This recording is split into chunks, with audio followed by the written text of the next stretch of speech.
Olá, bem-vindos mais uma vez ao canal Professor Seca para mais uma aula de revisão de direito de vizinhança. Muito obrigado pela presença de vocês aqui e já digo de logo, não esqueçam de se inscrever no canal, não esqueçam de dar um like e não esqueçam de convidar um colega para participar das nossas aulas de revisão. Então, nossa aula começa hoje falando sobre águas. E aí vamos começar primeiro falando sobre servidão de aqueduto. O que vem a ser o aqueduto? O aqueduto é uma canalização de águas que vem de um determinado prédio, passa por outros prédios até chegar ao seu prédio.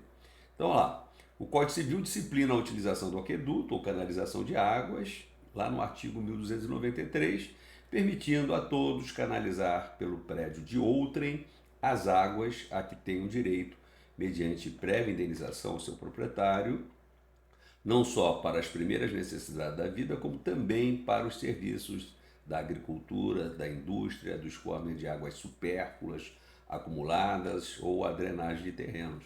Em área rural, só a título de exemplo para vocês, em área rural é muito comum buscar água de uma nascente mais distante e aí esse aqueduto, essa canalização vai passar por outras propriedades.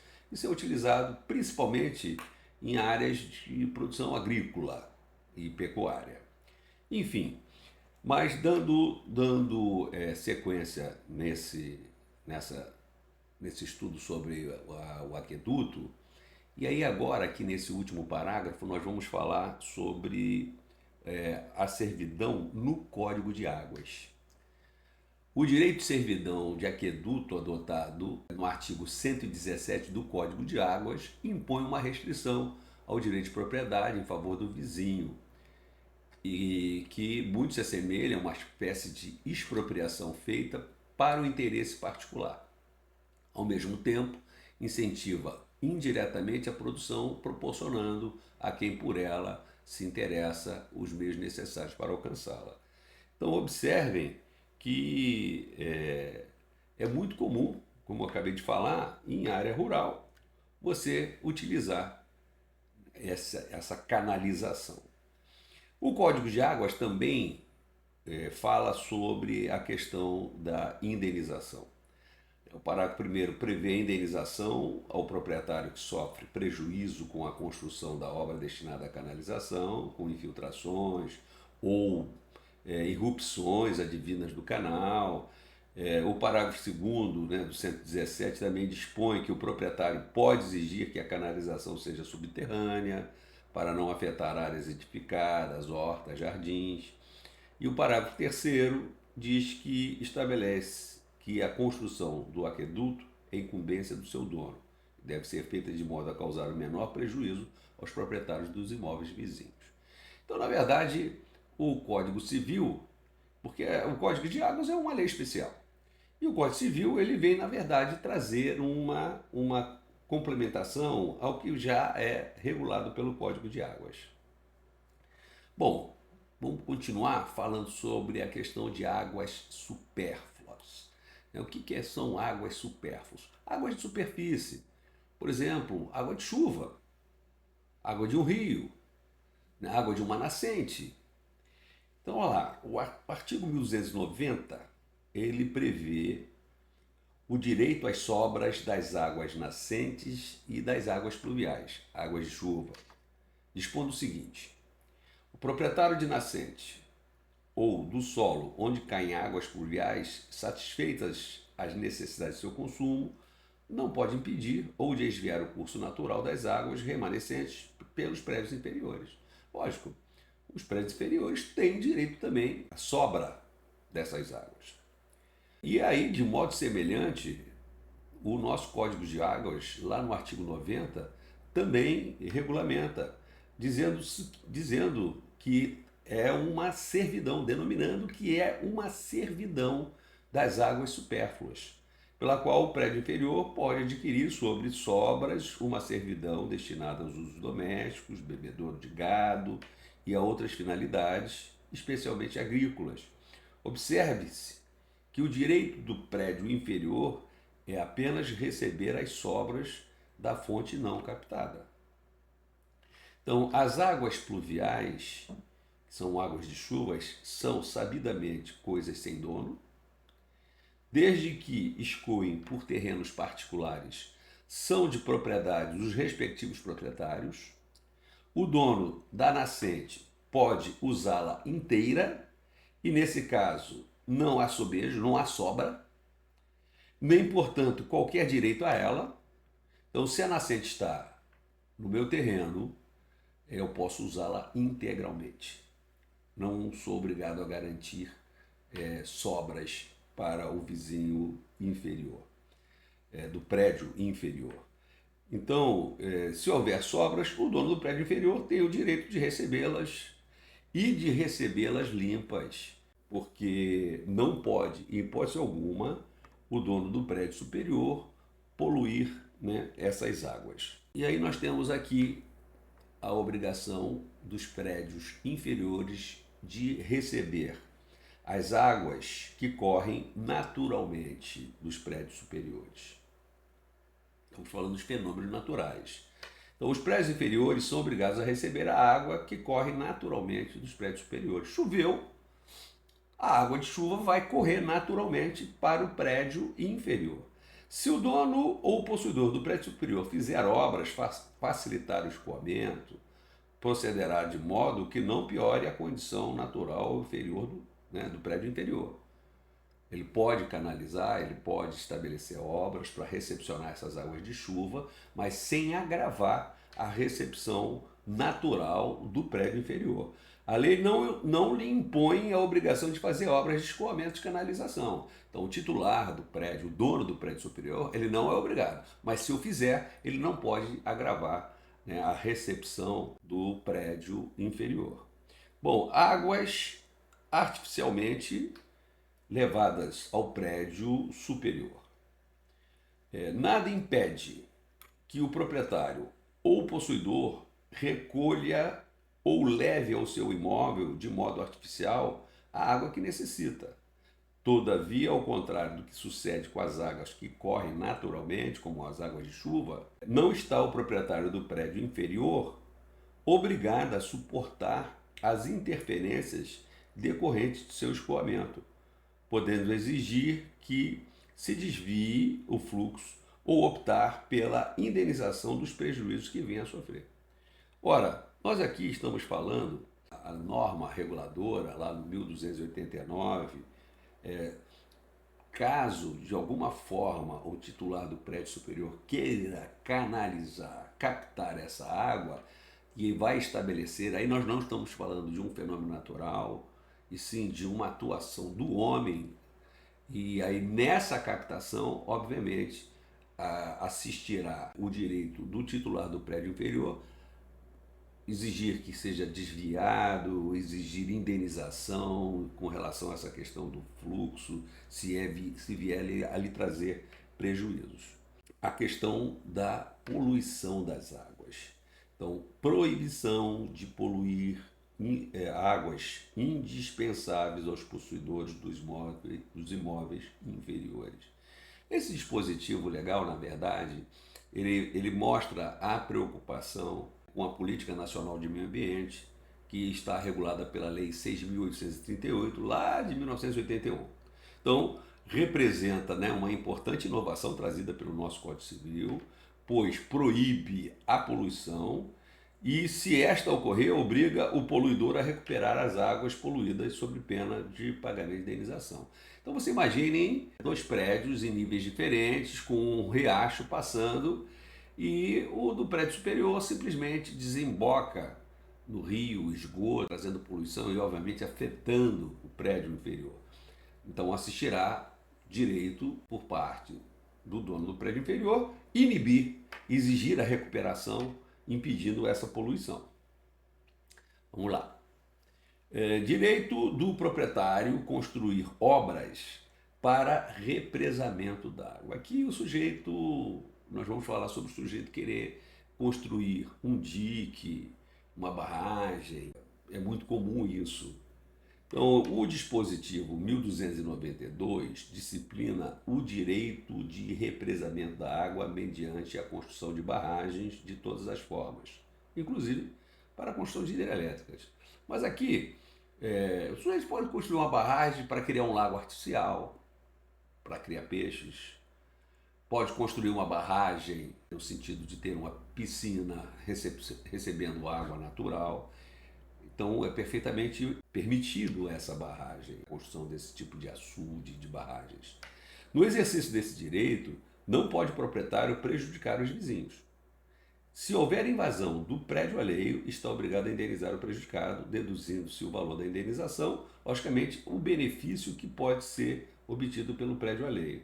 Cuida-se de aplicação de regra de equidade e estabelece-se perfeito equilíbrio entre os direitos de confronto. Então, você tem o direito de construir sua barragem. Agora, se a sua barragem se romper em razão de chuvas torrenciais, e aí um grande volume vier trazer prejuízo ao prédio inferior, obviamente você vai ser responsável por esse prejuízo.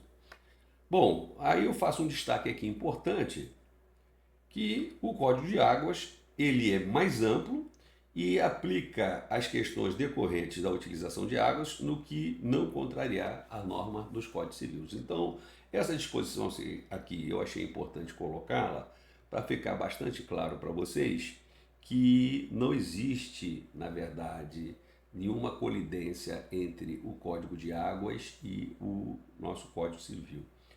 O Código de Águas, na verdade, ele é bem mais amplo.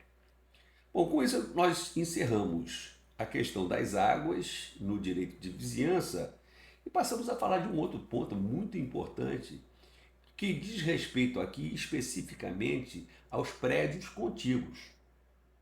O que são prédios contíguos? O que são imóveis contíguos? Aqueles que estão lado a lado. E aí nós vamos falar agora sobre o direito de se estabelecer um muro, de se estabelecer uma cerca. A isso nós chamamos de direito de tapagem.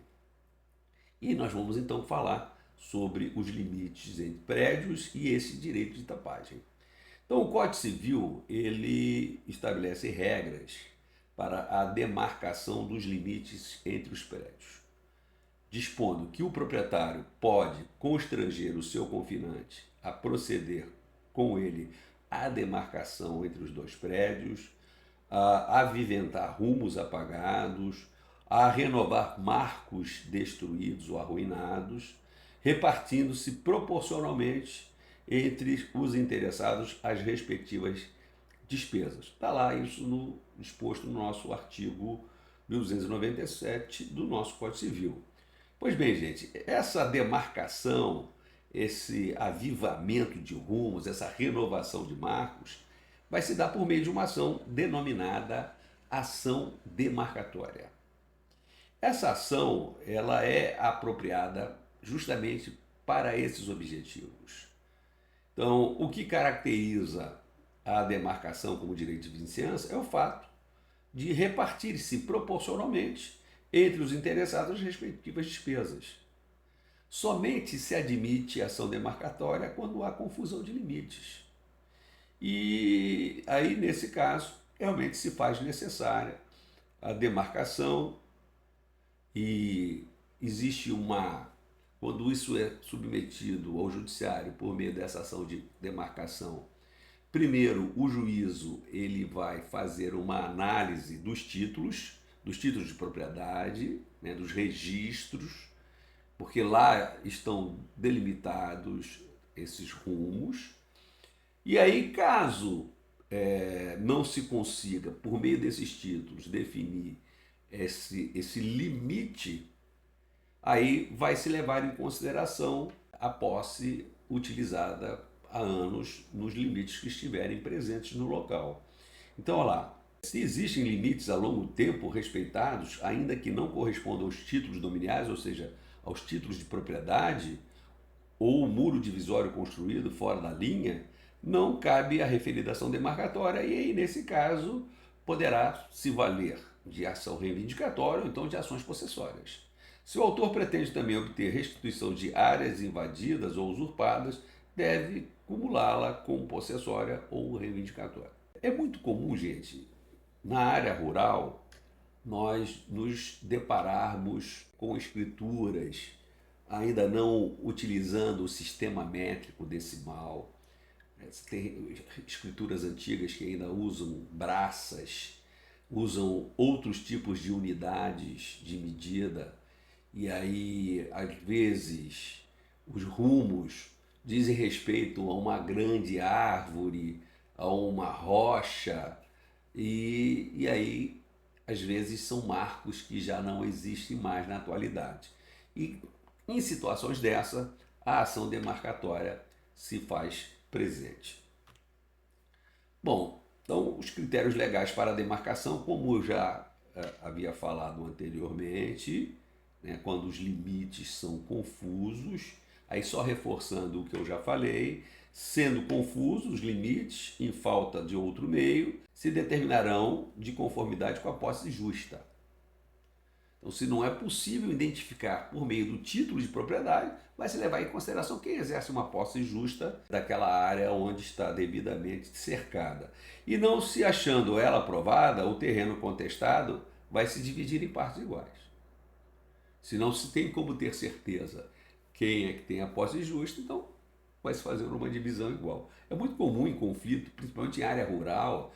Às vezes o proprietário vizinho chega cerca para um lado, aí no dia seguinte o outro proprietário afasta de novo para o mesmo lugar. Esse tipo de conflito de interesses é muito comum em área rural, principalmente, e aí vai se utilizar os critérios como eu falei. Primeiro, o título de propriedade.